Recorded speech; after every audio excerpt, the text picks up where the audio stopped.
jowa niya. Hoy, kinakausap kita. Ano? Break na raw yung ex mo at saka yung jowa niya. Nabalitaan mo na rin ba? Ano? Nawala na akong paki sa kanya? Long time! Ang blooming mo. Sino ka naman dyan? Siguro may boyfriend ka na, no?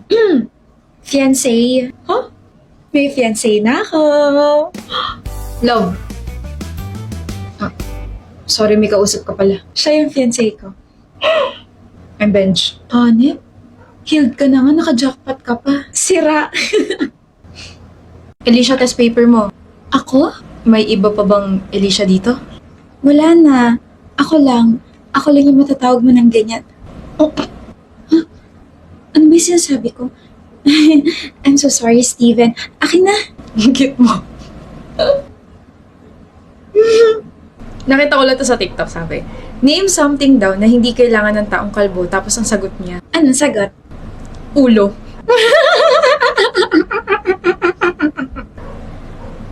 Makatawa, te. Ang funny kayo. Alam kong funny, pero ang lakas ng tawa mo. Kung anong kanahinin na itsura ni Alicia, yun yung kinapangat ng tawa niya, no? Anong pangit? Nakakatawa kaya yung tawa niya. Ang cute. Bakit? Wala. Tinitignan ko lang yung mukha mo. Wala yung sagot sa mukha ko, pero kaya kitang sagutin. I swear, dapat sa isip ko lang yun, pero bakit ka gumaganon? Gusto kong pisilin yung pisngi mo. Alam mo ba yun, ha? May upo ka ba? Umamin lang ako, hindi ka na nakapagsalita dyan. First time lang may umamin sa akin eh. Thank you. You're welcome. Sorry, medyo nagulo kasi yung utak ko. Ang totoo niyan, matagal na kitang gusto, Steven. Like, last year pa. Tapos, ngayon, mutual na yung feelings natin. So, bakit mo ako gusto? Huh? Bakit kita gusto? Paano ba? I guess the way you laugh over, small things. I guess the way you blink slowly whenever you're confused. I guess kung paano rin ngumingiti yung mga mata mo kapag ngumingiti ka or tumatawa ka. I guess I like you. No, not I guess. I like you kasi you make me comfortable around you. Kaya I wanna ask if okay lang to pursue you, Alicia. Crush ako ng crush ko. So, sino ba ako para magreklamo? So, it's a yes. Yes, you can pursue me and yes, we can be together. Pero hindi pa ngayon na. Pwedeng bukas, pwedeng sa makalawa. Ano ba ito sinasabi ko, Steven? Sa isip ko lang dapat yun eh. Excuse me, kikiligin lang ako sa labas.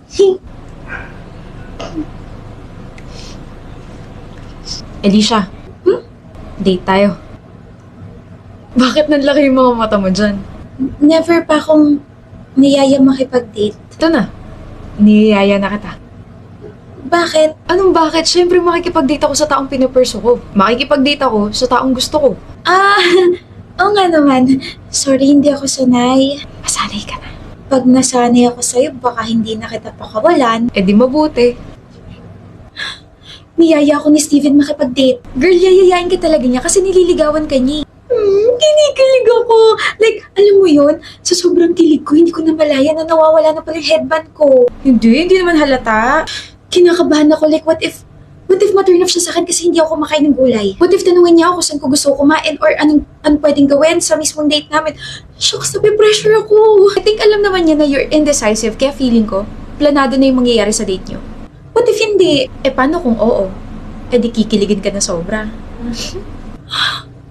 Hi. Lord, may gwapo. Krisha, gusto mo kumapya? Ha? Krisha, sabay tayo kumain. Ha? Krisha, bibili ako ng drinks. You want anything? Or gusto mo ng juice? Diba, favorite mo yun? Ha? Hatid na kita, Krisha. Ha? Hotdog. Ha? Kanina ka pa hanang ha. Okay ka lang ba? Do you need oxygen? How can you be so calm after confessing yesterday? Ha? Dahil ba dun kaya ka ganyan? Samantalang ako, parang lalabas na yung puso ko na parang ako yung nag-confess at nag-propose sa'yo kahit wala naman talagang singsing at proposal. I mean, nag-confess ka lang naman sa akin, sinabi mo lang naman na gusto mo ko. Like, ano ba yung big deal doon? Bakit ako yung kinakabahan? Bakit ako yung namumula na parang nagiinit yung pisngi ko? Bakit ako yung hindi makatingin ng diretso sa mga mata mo? Bakit? Hindi ba halatang kabado ako? Hindi! Madaya! Try mo hawakan yung kamay ko. Hala! Ba't basang-basa yung kamay mo? You don't know how nervous I am after my confession yesterday. Hindi pa ako nakakapasok ng school kanina, kabado na akong harapin ka. Like, grabe na yung pawis sa kamay ko. Ganun ba? Pero ang galing kasi, like, you're approaching me na para bang hindi ka umamin. Kasi I just need to remind myself na kapag tinalo ko ng kaba, magiging talo ko. Ha? Pag nagpalamon ako sa kaba, baka I'll regret not doing anything in the future. Ulitin ko lang I really, really like you, Krisha. Pero syempre, I don't want to pressure you into anything na you're not ready for. I just, want to express what I feel. Katapos ng conversation na yun, bigla kong naisip kung paano nagbago si Ferry habang katabi ko at kausap ko all throughout the semester. I felt like he transformed from being nonchalant, masungit at mataray to someone na sobrang soft. Pero sa akin lang niya pinapakita. Yung ngiti niya na parang bata, yung tawa niya na nakakahawa, yung inosenteng tingin niya. Ramdam ko na binababa niya yung mga walls niya kapag kasama ako. He's warm, he's gentle and genuine in a way na bihira akong makita sa kanya noon. Wow! The realizations. Wow. Hi, Krisha. Bakit? Nakakainis kang tignan. Bakit? Bakit bigla kang gumawa sa paningin ko? Feeling ko kapag kumopya ako sa'yo, mukha mo na lang ilalagay ko sa paper ko eh. Progress? Ewan! Krisha, ano? Ikaw na yung masungit sa ating dalawa. Kakadikit mo kasi sa akin to, napupunta na yung ugali mo sa ugali ko. Tapos yung ugali mo sa akin naman, hindi ka naman mabait eh. Sige, asarin mo lang ako. Patatawanin na lang kita. Wala akong kilite. Hindi, I have a joke for you. Ano? Paano nag-exchange gift ang mga dentista? Di, nagbubunatan sila. It's not funny. Sige, isa pa. Yung sisig ba na walang egg, ang tawag ay sis? Not funny ulit? Pero bakit kapag ikaw yung nagjo-joke, sobrang funny? Natawa ka noon? Oo, pinigilan ko kasi I was being reserved, quiet, and parang mataas yung walls. Wait. Marami pa ako dito sa phone eh. Kita ko to sa TikTok. Wait, may listahan ka na mga jokes? Oo, para I can make you happy, tapos para makakip up ako sa mga, ginagawa mo sa buhay. Kasi gusto ko rin maging loko-loko. Di ko alam kung ma-offend ako sa sinabi mo. Ano eh? Ang kabaliktaran daw ng compare ay, kumari! Kumpare, tas kumare. Alam mo, na-imagine ko na kapag ikaw yung nagbato ng joke na yun, sobrang funny. Like, matatawa talaga ako ng sobra. Wait, isa pa. Ito. Anong sabi ni Baby Rubber Band kay Mother Rubber Band? Ano? Di, goma! Cute mo, Fero. Ha? Nakakainis kasi ang cute-cute mo sa paningin ko. Progress?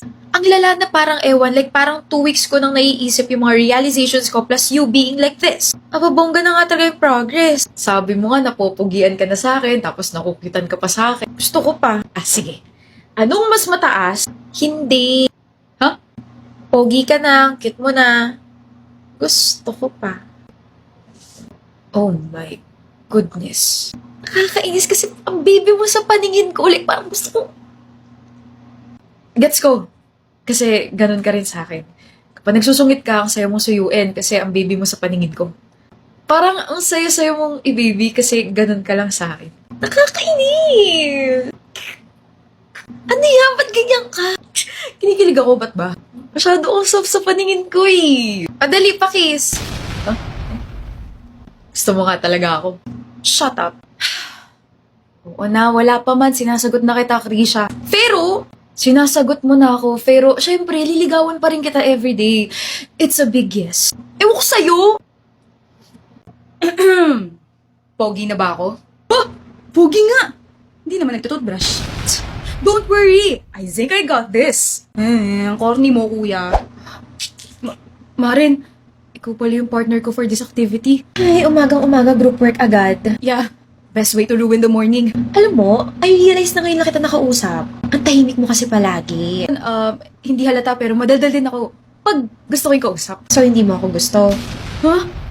Ang cute mo, ang bilis mo mag-rattle, napapaghalataan ka. Feeling ko tuloy namumula ako. Parang we click instantly. it's nice that we're partners. In real life, pwede naman. Ma'am, may tumatapang dito, oh. Ganun talaga pag may zinc. Fresh ako all day kaya bold enough to dive in head first. With a new close-up, I feel fresh and bold enough to go for it. Kaya kahit kabado ako, confident ako dahil may antibacterial zinc to. I know I can level up, one smile at a time. Are you free later? Magde-date tayo? Gagawin natin yung project. Ay, pero we can have a date while doing the project.